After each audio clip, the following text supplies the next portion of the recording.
So, ito na guys ang ating dalawang eggplant. Meron pa ditong isa oh. Kunin ko na din to. Pag dalawa lang yung tutortahin natin, parang bitin.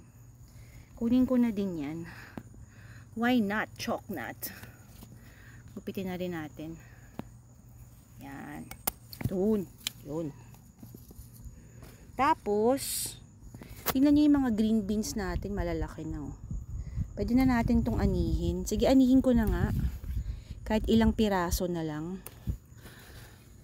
I-ano natin to guys. I-stir fry natin.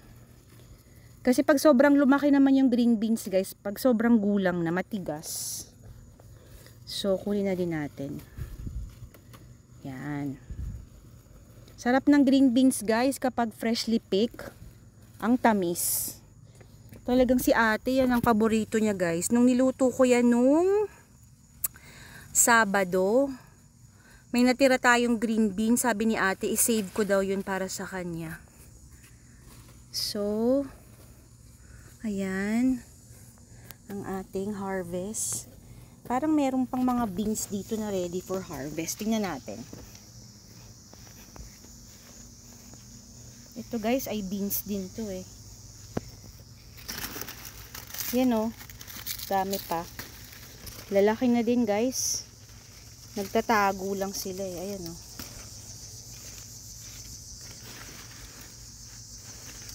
Yan. Masarap din tong ilaga. Tapos isasawsaw sa bagoong. So ayan ang ating beans. Pinapapak na naman tayo ng lamok.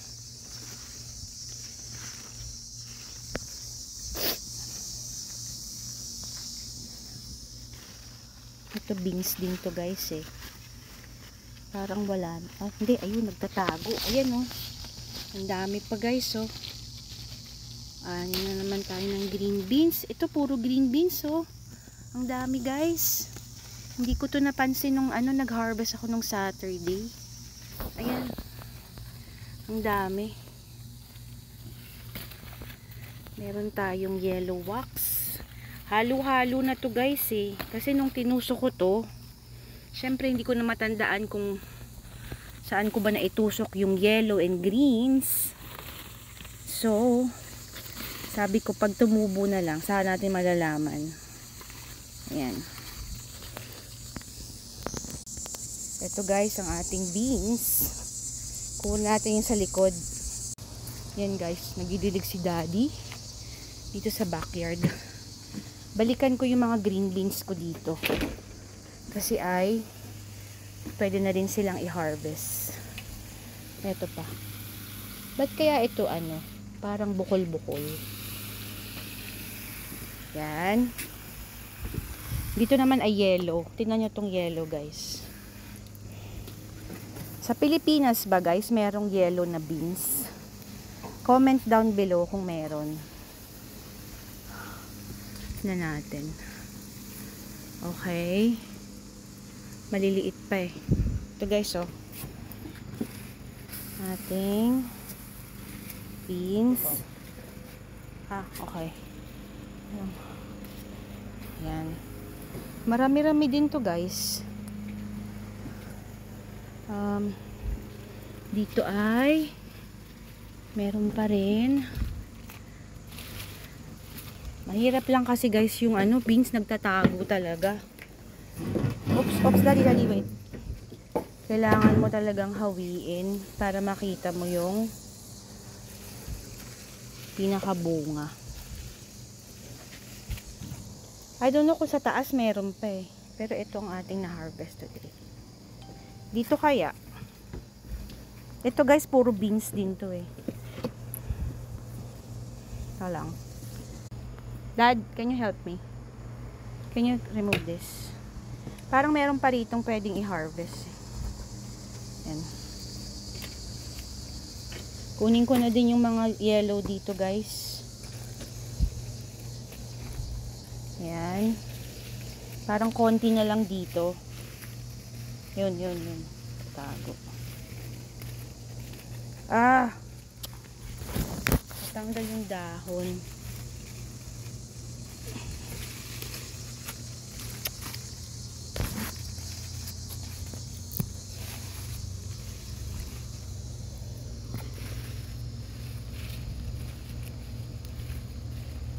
Okay, thank you, Dad.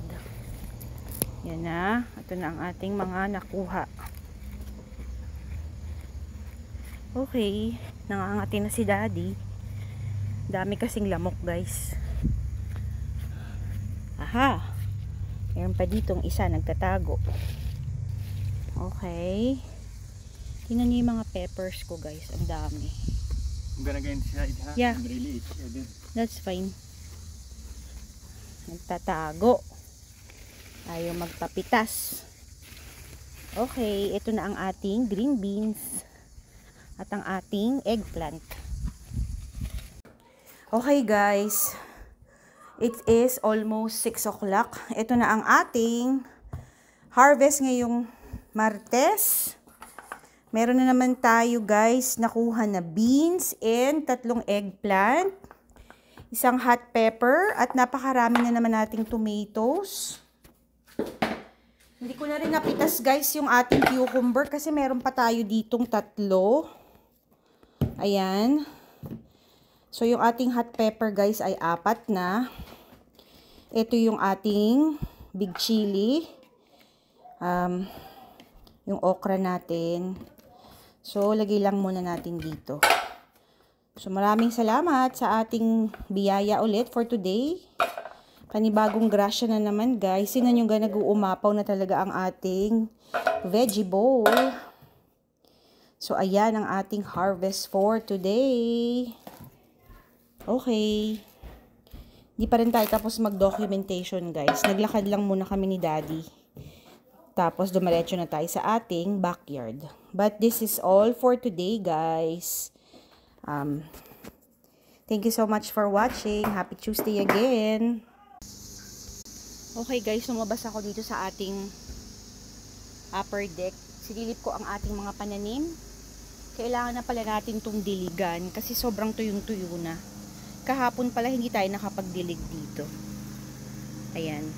Ay. Nakafocus naman sa ating malaking muka. So ang ating siling labuyo ay tuyong-tuyo na rin. Kailangan na natin talaga siyang painumin. So, didiligan ko muna to guys. Tapos, magsha-shower na tayo para matapos natin ang ating documentation for today. Ayan guys.